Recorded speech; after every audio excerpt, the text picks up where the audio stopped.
RJD और कांग्रेस की अहम बैठक होगी, जिसमें आरजेडी और कांग्रेस के बड़े नेताओं मौजूद रहेंगे। बैठक में लोकसभा सीटों को लेकर फाइनल चर्चा होगी। वहीं नेता प्रतिपक्ष तेजस्वी यादव आज मुंबई से वापस पटना लौटेंगे। तेजस्वी यादव मुंबई में राहुल गांधी की भारत जोड़ो न्याय यात्रा के समापन कार्यक्रम में गए थे। पटना आने के बाद सीट शेयरिंग पर महत्वपूर्ण बातचीत होगी। इस पर और अधिक जानकारी दे रही हैं संवाददाता विनीता मिश्रा।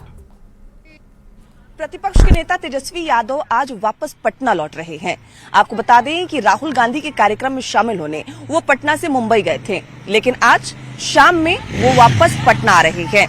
लोकसभा चुनाव की तारीखों की घोषणा हो चुकी है और ऐसे में तमाम गठबंधन, तमाम पार्टियां लोकसभा चुनाव की तैयारी में जुट चुका है। सीट शेयरिंग पर सभी की निगाहें टिकी हुई है, चाहे एनडीए हो चाहे महागठबंधन।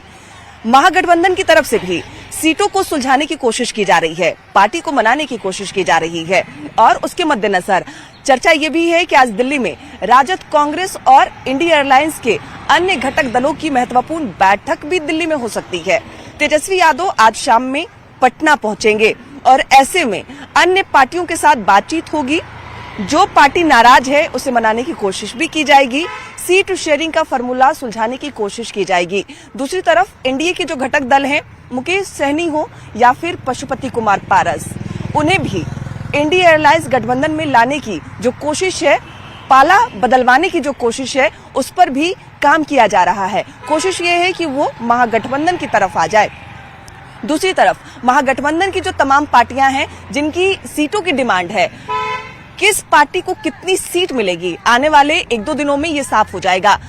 संभावना यह भी जताई जा रही है कि दिल्ली में जो महत्वपूर्ण बैठक होगी, तमाम पार्टियां जिस बैठक में शामिल होगी इंडिया एयरलाइंस की, उसमें चर्चा भी होगी कि आखिर किस पार्टी को कितनी सीट लोकसभा चुनाव के मद्देनजर दी जाए। हालांकि तेजस्वी यादव शाम में आज पटना आ रहे हैं और पटना आने के बाद सीट शेयरिंग के फॉर्मूले को सुलझाने की कोशिश भी की जाएगी। कैमरामैन अजय दुबे के साथ विनीता मिश्रा, न्यूज 18 पटना। तो इधर बिहार में सीट शेयरिंग को लेकर सियासत भी तेज हो चुकी है। एनडीए का दावा है कि बहुत जल्द सीटों का ऐलान हो जाएगा, सब कुछ तय हो चुका है, कहीं कोई दिक्कत नहीं है। तो महागठबंधन का कहना है कि सीटों को लेकर एनडीए में सिर्फ उठबल है। महागठबंधन एनडीए से पहले सीटों का ऐलान कर देगा। बिहार में सीट बंटवारों को लेकर के महागठबंधन में, इंडिया गठबंधन में कहीं कोई गांठ नहीं है। सब कुछ पारदर्शिता के साथ है और महागठबंधन का, इंडिया गठबंधन का सीट शेयरिंग का फार्मूला लगभग तय है और हम एनडीए से पहले इसका ऐलान जल्द करेंगे। लेकिन एनडीए के अंदर तो घमासान है। देखिए, गठबंधन में कोई गांठ नहीं है और ये हर एक गठबंधन के साथ होता है कि सीटों पर आपसी तालमेल बनाने का प्रयास होता रहता है। हम लोग का भी हो रहा है। भारतीय जनता पार्टी के शीर्ष नेतृत्व के साथ हमारी वार्ता चल रही है। समय आने पर यह भी पता चल जाएगा कि हमको कितनी सीटें मिल रही हैं। बिहार में एनडीए में सब कुछ तय हो चुका है। सारी राजनीतिक बिसात बिछ चुकी है। सीट और प्रत्याशियों की घोषणा मात्र एक औपचारिकता है।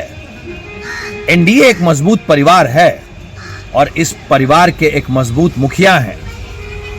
केंद्र में भाजपा का केंद्रीय नेतृत्व और बिहार में नीतीश कुमार, ये भाजपा और एनडीए परिवार के मुखिया हैं और मुखिया परिवार के हर सदस्य का ख्याल रखते हैं। अभी देखिए, पशुपति कुमार पारस जी हैं, उपेंद्र कुशवाहा जी हैं, मुकेश सहनी जी हैं। क्या स्थिति हो गई इनकी एनडीए में?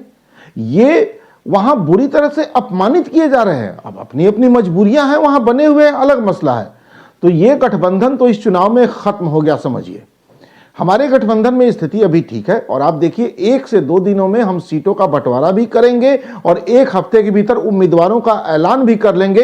एनडीए में 1 हफ्ते के अंदर यह संभव नहीं है। हमारा ऐसा मानना है कि परीक्षा की तैयारी नहीं की जाती है, बल्कि परीक्षा के लिए हमेशा तैयार रहा जाता है।